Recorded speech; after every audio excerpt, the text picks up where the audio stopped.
Hey, everybody, I am back. Trying out some new software tonight along with a draw stream. It has been quite a while, and I think it's about time I got some stuff done. Don't you? So, what am I working on? Well, I am working on the cover of Faery Hill. So, what is Faery Hill, you might ask? Well,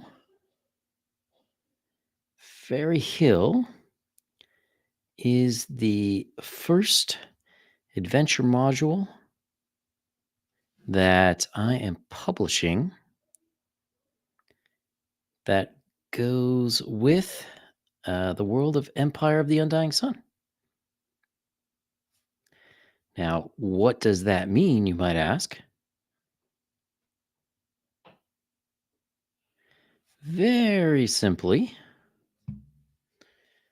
so Empire of the Undying Sun was my campaign guide that I funded last year. And with it, people who got the print edition, they're going to get 12 adventure modules that go with the setting. So, Empire of the Undying Sun is a lot of people ask, well, is it a sandbox game? Is it more of a straight storyline? Are we going to play Dragonlance 2.0? And the answer is no. It is kind of neither to an extent. It's a game that runs by timeline. So you start the game on a certain date. And different things are happening in this world. So the question is, what exactly are your players' reactions going to be to this game? So they can choose to, ignore a lot of the stuff that's happening. That is certainly up to them. Or they can choose to, follow along very carefully. And where these adventure modules come in are quests that can happen in between the quote unquote main storyline. So, if people aren't particularly jiving with what's going on with that and they want to do other things instead, they're perfectly capable of doing that. You can take these adventure modules and go do something else. And in addition, these modules certainly can be put into any other world you have. So, if you have your own campaign that you're running and you're just looking for a little bit of this, a little bit of that, then you are in good shape. And that is kind of that. But if you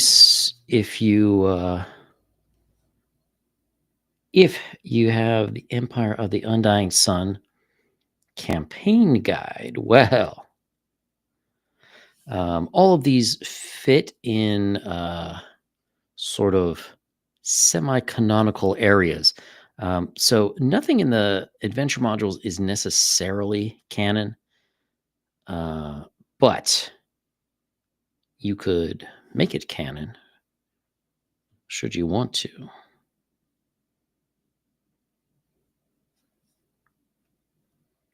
And what I mean by that is, like I said, these are optional quests and whatnot. So your players don't necessarily have to do any of them. And if they don't, they kind of never happen unless you, as the DM, decide that, oh, actually, I did want them to happen.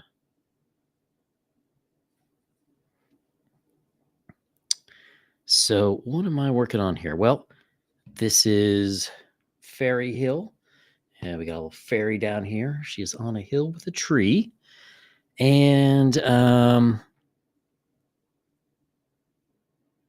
I want the cover to really look like a lot of those older, sort of the first gen D&D modules. They were all black and white ink. They almost felt like they were straight off the Xerox machine, but they look great. So I am hoping that we'll get something a little similar, but a tad modern. So we'll see how that goes.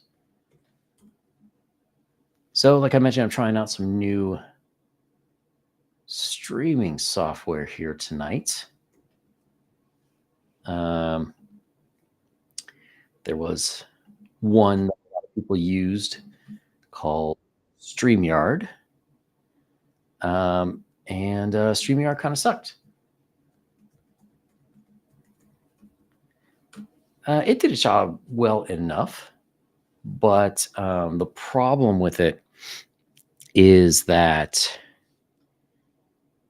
StreamYard raised their prices. I mean, like a ton of money.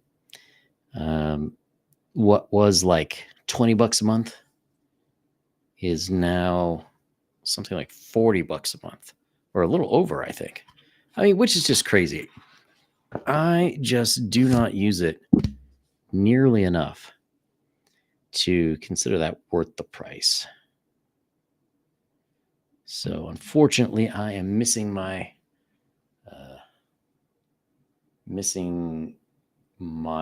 let's see if we get a better view here. My little gloves, and I've already managed to smudge some ink. So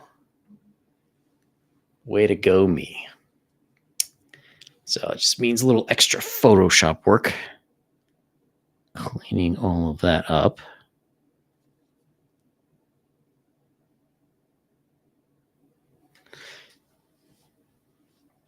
So I am gonna try this method. I am somewhat new to using this style of brush, and I am going to use this. And then for a little more of the finer work, I'm going to go in with some microns. Now, I kind of prefer this just because I feel like I get a little bit more ease of use. Like it's easier to transition from one line thickness to another. Hey, Devil Flyer, how's it going?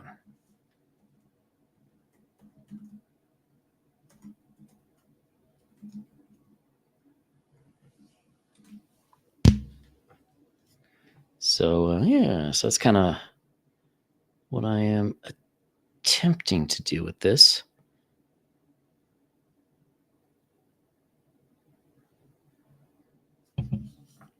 So, back in the day, I used to ink brush all the time, and I frankly loved it. but I am really out of practice. So I need to get back into that at some point.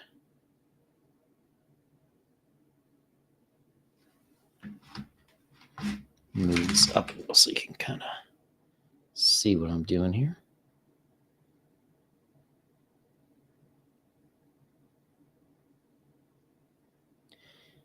So, what is Faery Hill about? Well, there is a town, a small town called Eldermill, and they have sent word to Commander Craig in South Bay, and they really need some help. Because what happened is a child has gone missing, and they have no idea where the heck she went.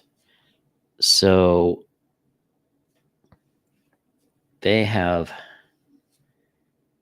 sent to South Bay, which is the larger town in the area, and they need the help. They want preferably the town wardens, but the town wardens are just a bit busy because by the time this adventure takes place, the town warden had just hanged a lot of their own members.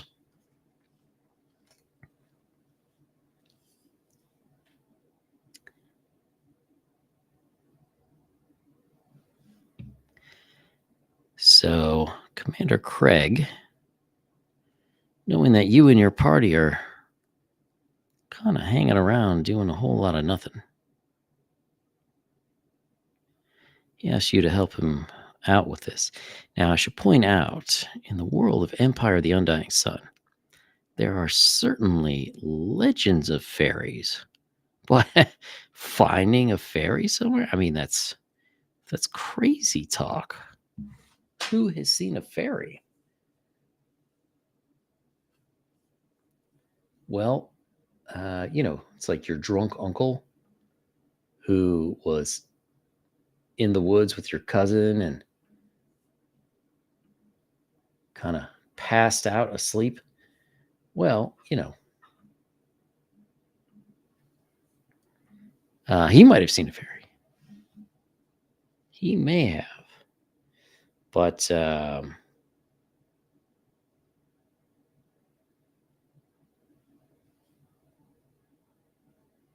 or so he says. When he's drunk. But for the rest of the world, they are not so familiar with the fairies. But we will see if they're real.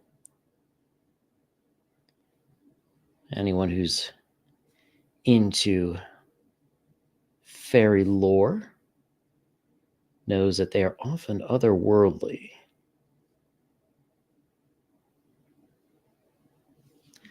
And they kind of hang out on their own. And they're more mischievous than, let's say, bad. But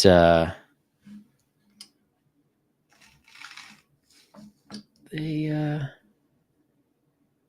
got their stuffs going on.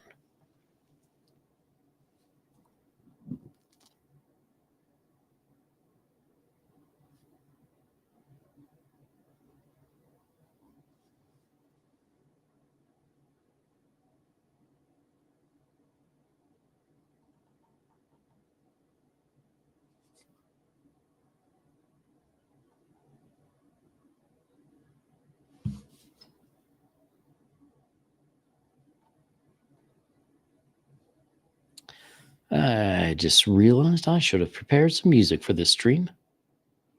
But what are we going to do?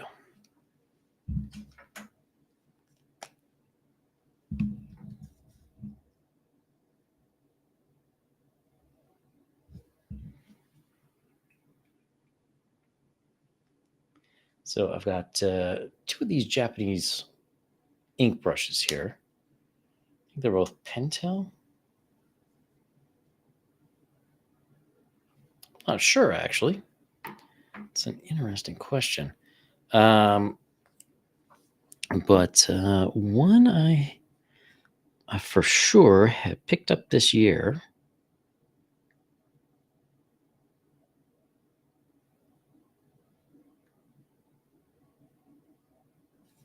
The other I've had a little while, so I think this is the new one. I just want to try it out and make sure that things are kind of working.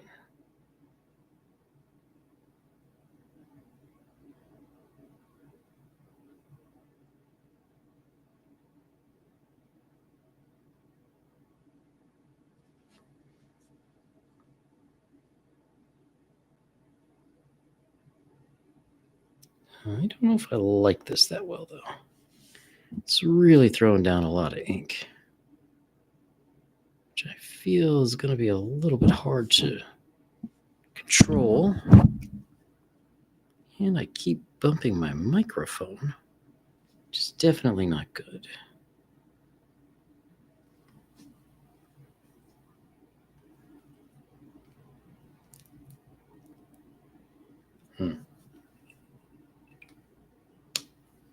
I don't know about that one. Maybe I'll go back to the old one. So, what is everybody there up to? You guys all have a good Christmas and New Year?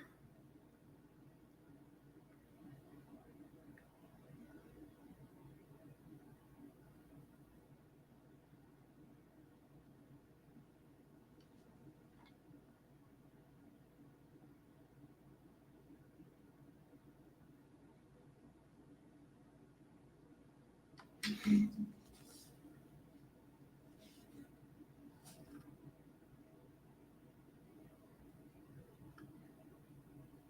think I like this one better for control.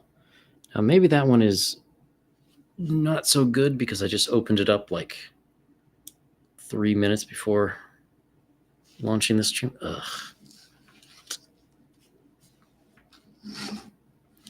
So that could be part of my problem. It's been so long since I've worked with ink, I kind of forgot just how messy it can be.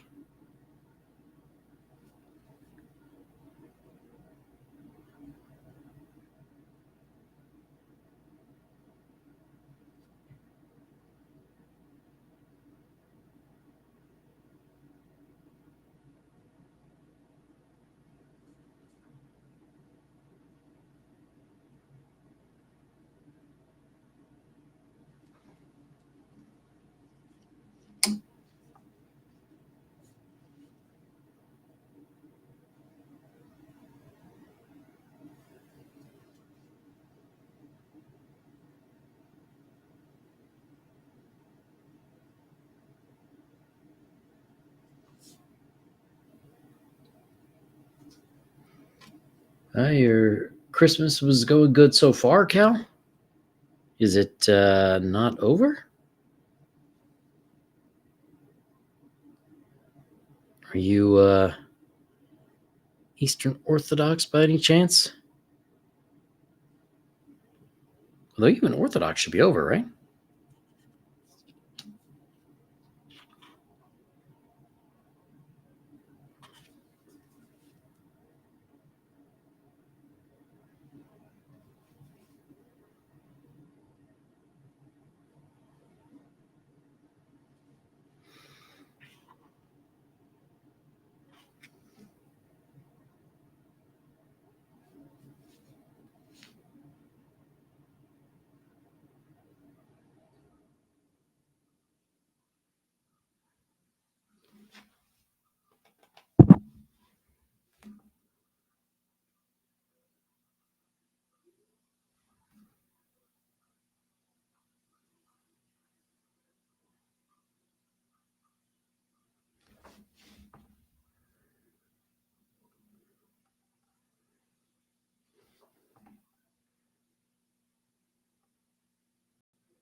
So hopefully this will come out okay.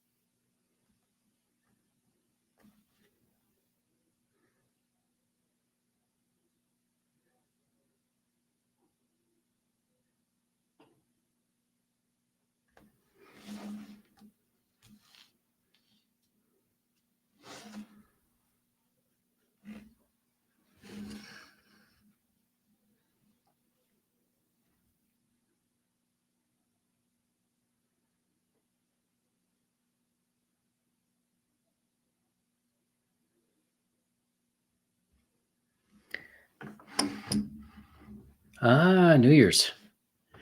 Well, I have to kind of agree, Cal. I mean, I was very sick.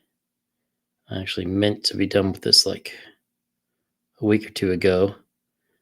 And unfortunately, the flu kicked me on my butt.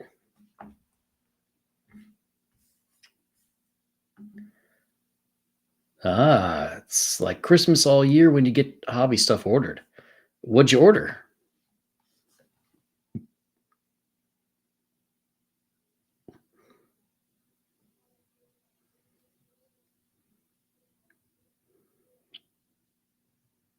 Did you get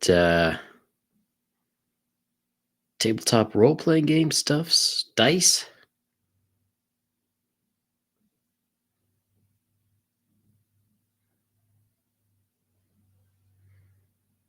Oh, dang. Yeah, I used to live in Los Angeles. Moved out of there a couple years ago. Man, they are getting pounded pretty bad. I was just talking to some friends right before I came on, and luckily all my friends are okay, but some of their friends were not so lucky.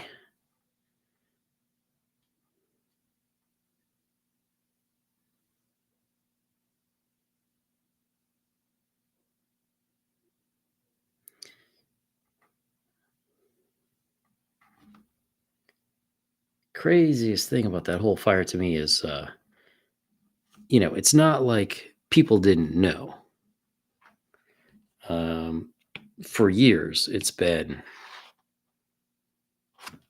really bad. I mean, just of course, you're not going to be able to control 90-mile-an-hour winds, but the big problem is, if you live in those conditions, you got to prep for them.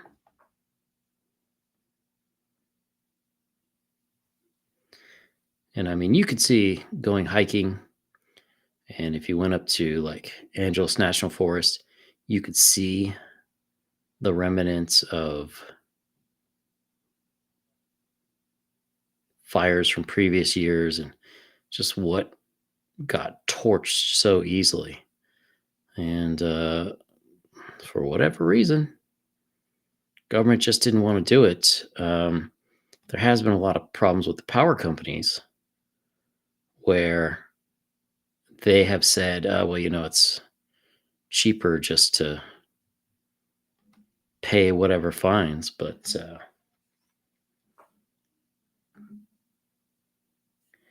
you got The Hermit by Gary Gygax, and for Neon Lords of the Toxic Wasteland, Shadow of Bruticon. What's The Hermit? I'm not familiar with that by Gary. Was that was that an adventure module that Gary wrote, or was that one of his novels?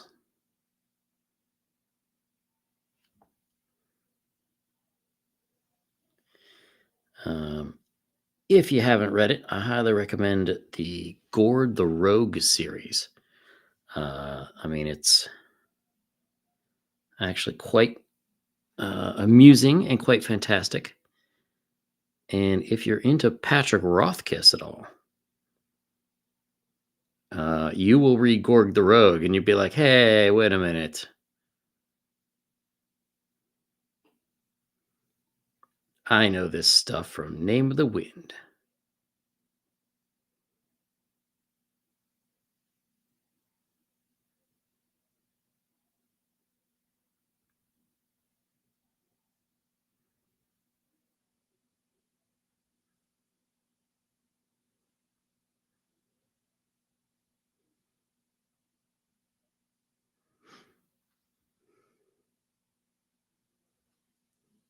Oh, Castles and Crusaders.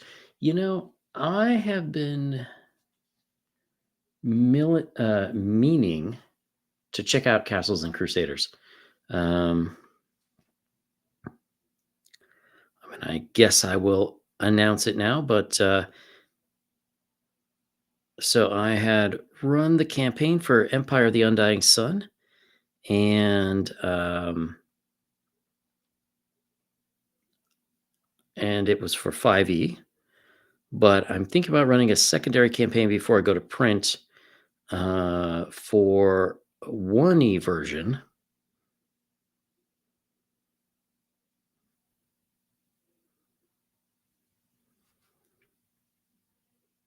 And I was thinking about future versions as well. Castles and Crusaders was on my list to check out, but I haven't actually played it myself.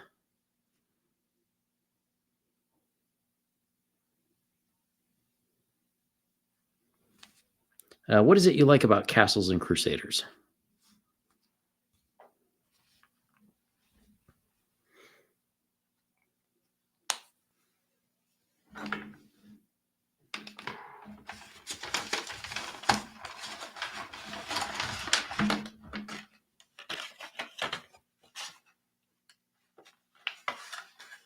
I got a chance to play a little draw steel over the holidays. A buddy of mine backed the campaign on what's that guy's name? Famous guy everybody was mad at a few years ago.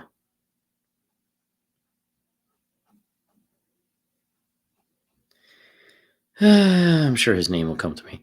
But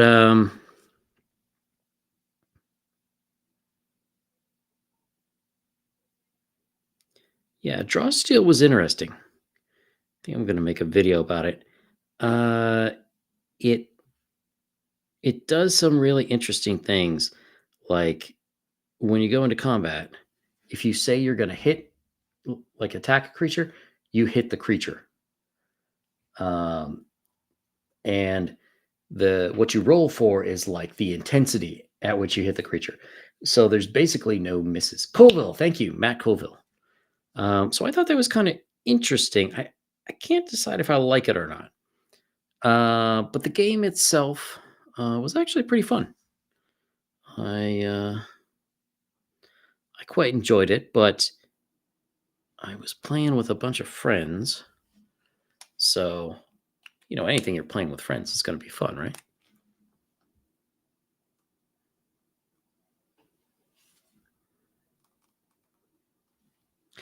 I think he had maybe a better way of handling bunches of various enemies when you're in combat. I kind of liked that system.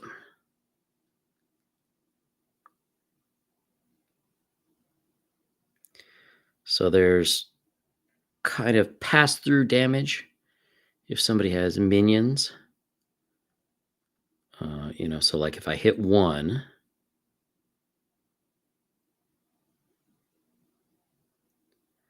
and that would kill it, whatever extra damage I had left is going to go to the next one, which was neat. The thing that I thought was a little bit weird is that the game itself is only level 1 to 10. Now, we didn't get to play all the levels, and I don't think they're done with their testing phase yet.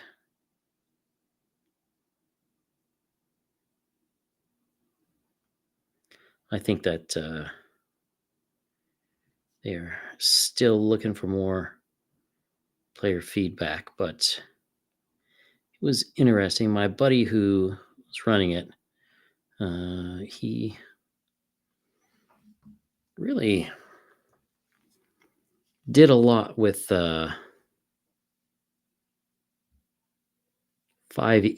and that's actually how I met him, playing in one of his games. But he's a little bit tired of the old 5e, and it has been 10 or so years, so I don't blame him.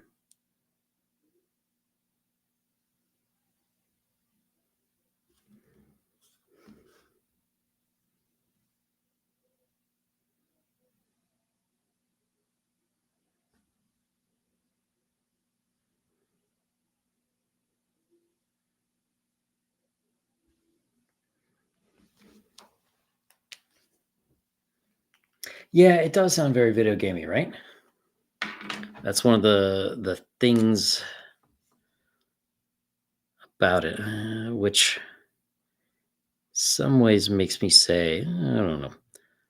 But I think overall it's not bad.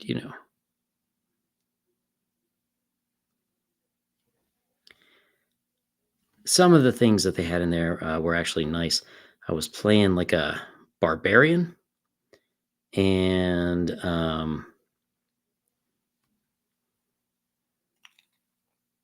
they had basically they have ways to calculate damage from basically throwing your enemies into something else, like knocking them around like a pinball game. So that was fun. I liked that play mechanic.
Yeah, I hear you.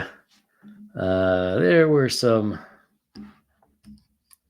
questionable takes over the years, I guess you could say. that I was not particularly fond of. Um, so I hear you. I hear you. But as a game that I didn't have to run, that somebody else made, I'm not. I wasn't going to complain.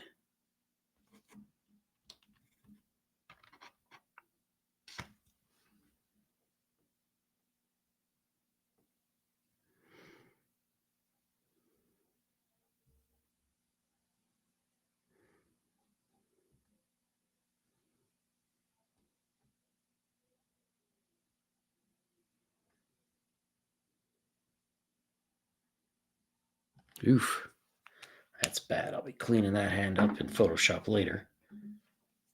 Um, yeah, about being video gaming, that is kind of an interesting question, right? Like, is that kind of where the industry is going overall?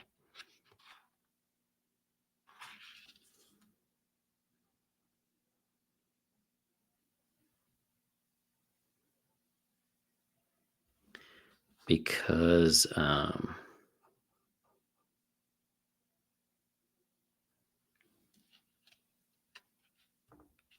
that's sort of what a lot of people grew up on now. It used to be in the 70s and 80s, you very well may have played a tabletop role playing game before you got into video games. In fact, I bet there are a bunch of people, such as the Dungeon Delver and others, who would agree that that is the case. Whereas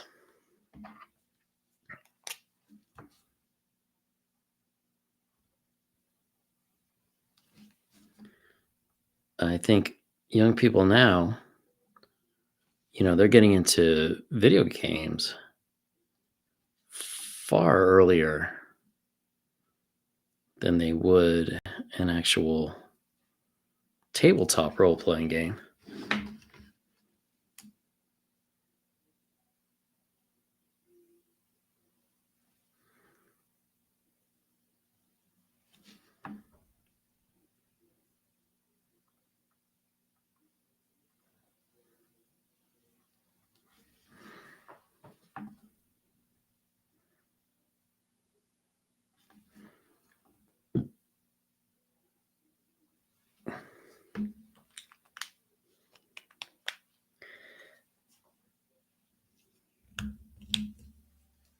Yeah, so that's the thing, especially if you were born in the 70s or really until the NES, the Nintendo Entertainment System in I want to say it was 86 came out, you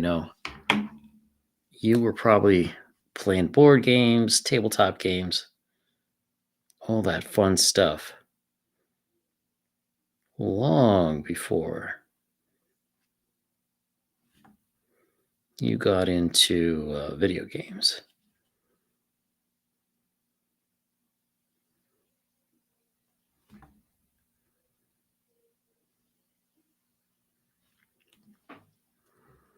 I'm still like 50-50 with where the video games are going today, because it seems like half the young people,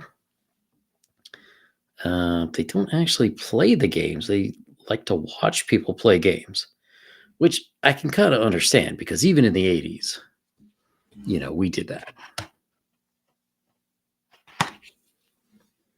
We watched people play games, but you were doing it at your friend's house. You and a bunch of your buddies were getting together trying to beat Metroid or Mega Man or something. But I don't know. It's just kind of a little strange.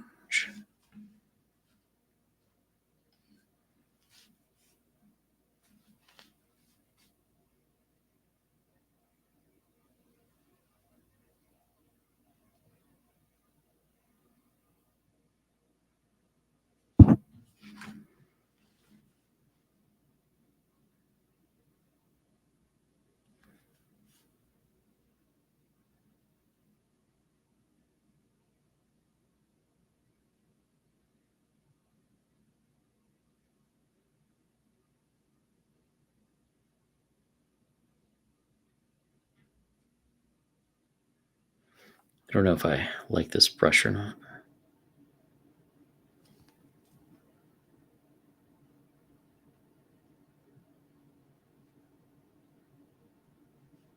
It is definitely throwing down a lot of ink, which kind of makes me nervous. I have to wait quite a while for that to dry, I think. And like any true inker, I'm getting all sorts of schmutz on myself. 64. That sounds like a fun game, though. Did you ever play Pong at the old pizza places?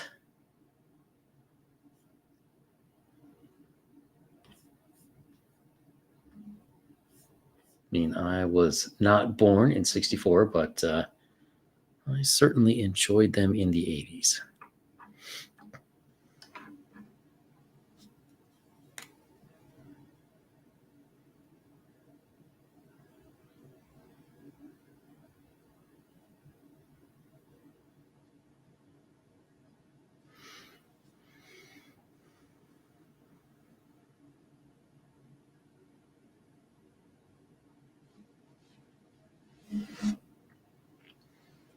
Okay.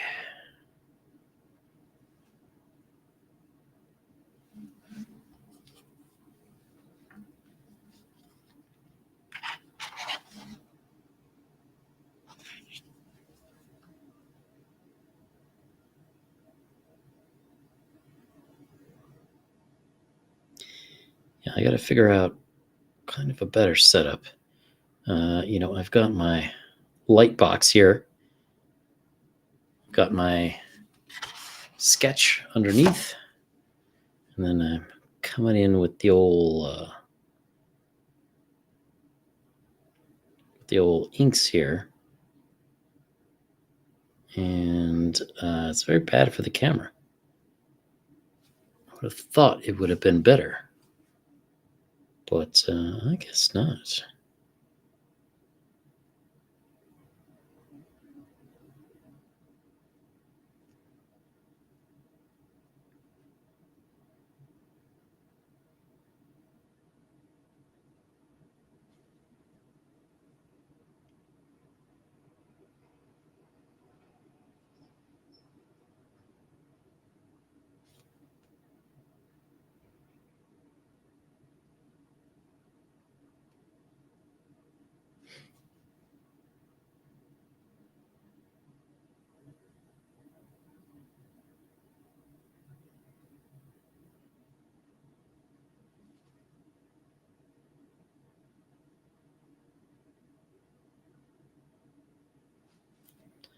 Ideally, I would like to have this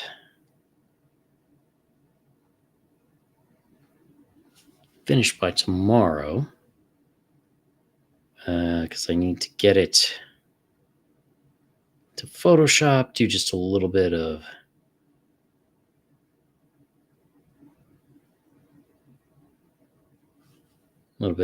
editing work in there.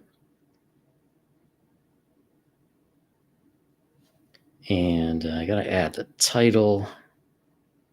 It's going to be sort of a big circle around this thing.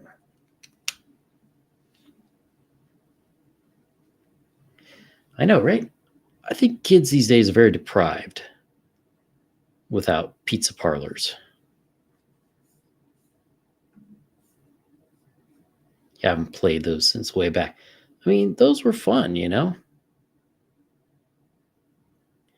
You go hang out with your friends. Parents weren't around.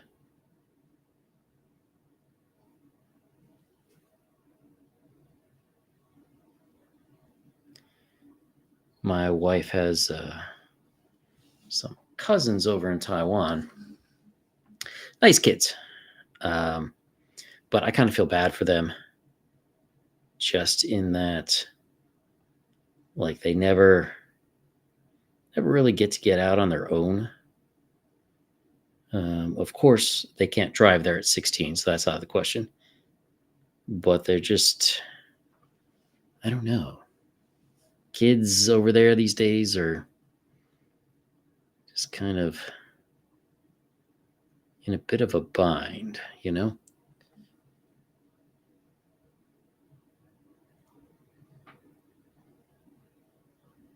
think that's a problem with a lot of kids here too. Is I hear that they don't want to get driver's licenses for some reason.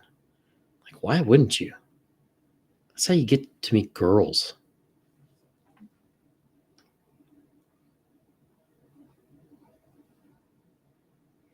Girls are much more likely to make out with you if her parents aren't home and your parents aren't home.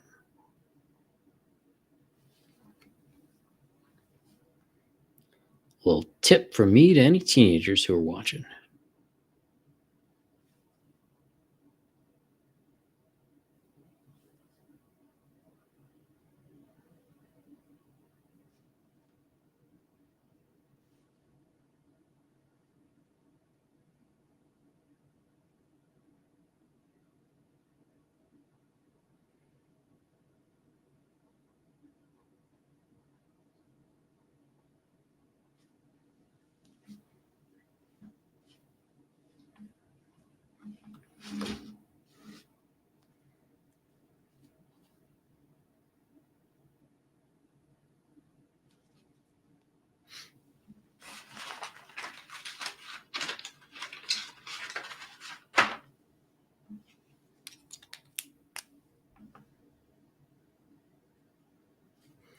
Feels like whenever it's time to start inking stuff,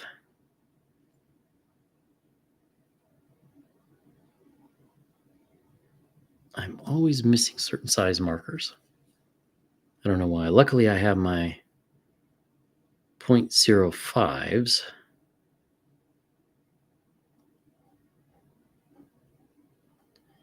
But then I'm missing my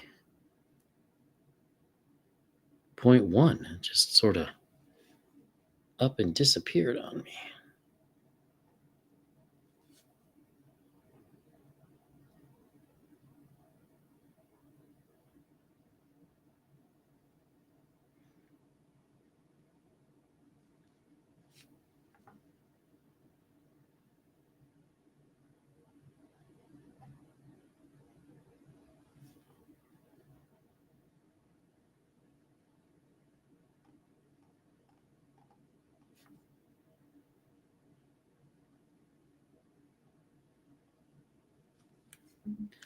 All right. Well, it is getting close to 8 o'clock, and I have to get on the Dungeon Delvers show at 9. For anyone who doesn't know, the Dungeon Delver, you can just go on YouTube at the Dungeon Delver. He does actual plays. We like playing some games there. Tuesday nights he does AD&D. On Friday nights, though, we generally play Gamma World. Now, there are a few exceptions to that. For example, in October, we switch over to Call of Cthulhu. But we are going back to some Gamma World. We've been on hiatus for the Christmas holidays. So it's going to be real interesting to see what happened, because I totally forget what we were doing. I remember I had lost either one or two characters in this current playthrough so far. And I was playing, I think, a mutated bird. So that's what we're going to check in with when we get back into the game about 9 o'clock. So if, oh, hey, Michael, how's it going? Let me see if I can find a link to that real quick. Oh, fudge. Man. Let's see here. I don't know if the Dungeon Delver has actually put up a link to it yet. Sometimes he's a little bit of a goofball, and he waits until very late. Oh, hey, he did. Okay. Let me grab this here and